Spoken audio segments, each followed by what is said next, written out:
Hey, my name is Michael with Central Alps, and today we're going to talk about how do you make a set of 35, 12, 50, 22-inch tires on a set of 22 by 10 with a negative 18 millimeter offset fit on a 2025 Tundra with a 6-inch lift. The front of the bumper, you didn't have to do anything at all. Moving to the back, there is a bracket that's behind this rear inner fender that you remove. It's got 2 screws. You remove that bracket, and then you can take a zip tie, pull the inner fender back, and that'll give you enough clearance on your tires and wheels. Honestly, I think you could go up to 37s and clear just fine.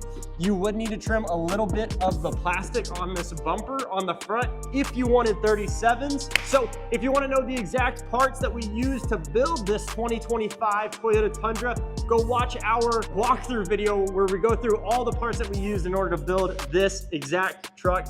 Thanks for watching. If we can do anything for you, give us a call, 833-268-2577. And if you just need any help, give us a call or go to our website, centralalps.com. We'd love to help you. I'll see you in the next one.